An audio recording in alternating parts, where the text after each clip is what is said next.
Don't worry. You're never ahead, you're never behind. You're exactly where you need to be. Don't let anything rush you, because you're exactly where you need to be. And every minute that you're spending wishing you had someone else's life, you're wasting a minute of yours. You learn things painfully. And when you learn something painfully, a part of you has to die. That's the pain. You know, when a dream is shattered, for example, a huge part of you that constituted that dream, maybe even the biological substrate of that dream, has to be stripped away and burned. And so, life is a constant process of death and rebirth. And to participate in that fully is to allow yourself to be redeemed by it. And so the good is that process of death and rebirth, voluntarily undertaken. It's like you're not as good as you could be, so you let that part of you die. What happened for me is I realized as my life was circling the drain, this was not the situation that I wanted.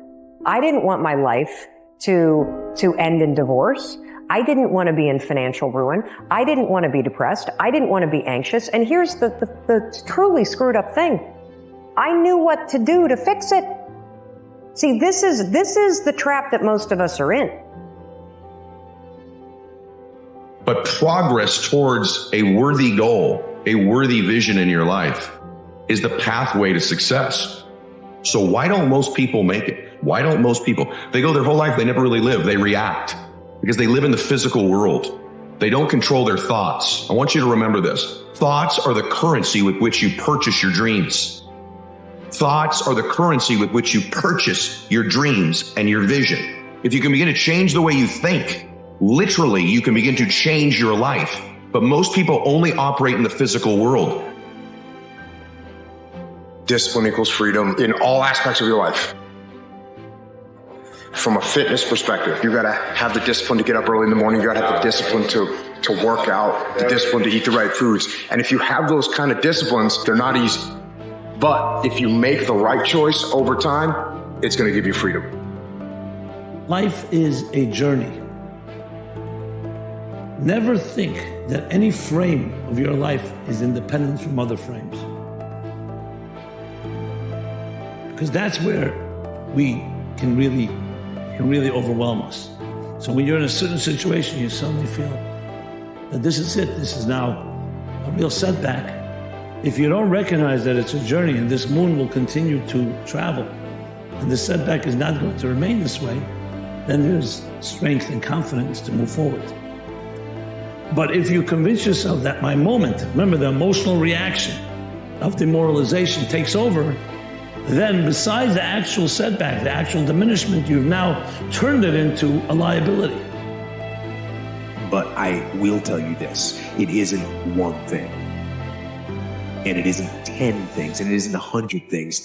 It isn't a quick path, and there are no shortcuts. Meditation won't get you there, and neither will a miracle drug or an organic supplement or some superfood. Getting better isn't a hack or a trick or a one change that you need to make. Getting better is a campaign.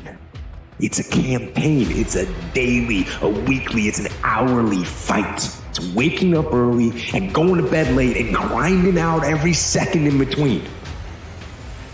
Your brain spends most of its time trying to make sure you don't notice, because you'll go crazy if you notice everything. But when you decide what's most important to you, your brain goes after it. If you don't know exactly what you want, or you let yourself get beyond that into something general, you're not going to achieve it. Clarity is power. The more clear you are about exactly what it is you want, the more your brain knows how to get there. The biggest challenge that you will have in life is you. There's an old African proverb that says, if there's no enemy within, the enemy outside can do us no harm. But they don't know where to start. They don't know where to start it, you know? They don't know where to start. And so they say, hey, where do I start? And when's the best time to start? And I have a very simple answer for that. Here and now. You say you want to be great, let your actions, let your words display that. If you say you really want to be elite, let your actions and let your words display that.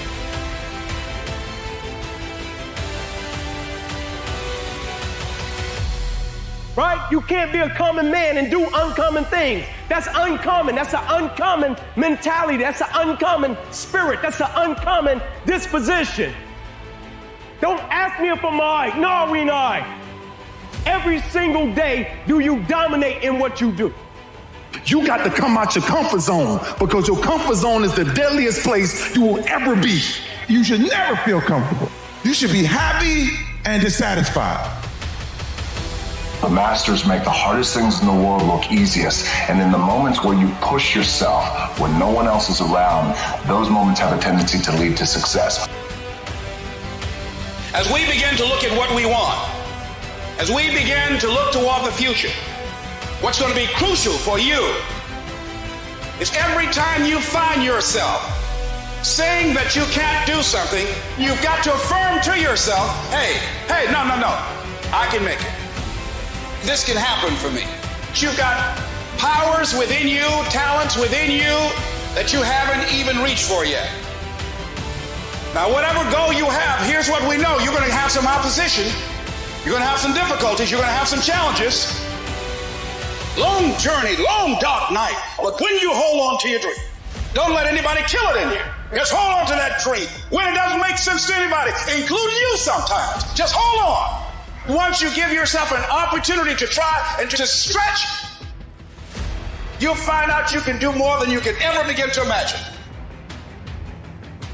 Why do you have goals? Is it to get the goals? You get the goal. How many have gotten the goal and after you achieved it, you went, is this all there is? That's worse than failing, isn't it? Because most of you, if you fail, you're driven, right? You'll dust yourself up, get up and go for it again. You're going to get there. So I want you to understand something. The purpose of life is not to get your goals. The purpose of life is who you become to achieve your goals. Stop doing the things that you know are wrong that you could stop doing. But we will presume that there are things that you're doing that for one reason or another you know are not in your best interests. There's something about them that you just know you should stop. They're kind of self-evident to you. Other things you're going to be doubtful about. You're not going to know which way is up and which way is down. But there are things that you're doing that you know you shouldn't do. But there's another subset that you could stop doing. It might be a little thing. Well, that's fine. Stop doing it and see what happens. And every day you fight not wanting to get up, and you do anyway. You chip another piece off that fucking rock. And every day you fucking eat the right foods. And every day you go to train, you train harder and harder and harder and harder. And you get up earlier. And all these things you do to start forming yourself. You're chipping another fucking piece of that rock up. Before you know it, you have this beautiful fucking piece of artwork that you built. Can you be committed to the process of what you're doing without being emotionally attached to the results of what you're doing?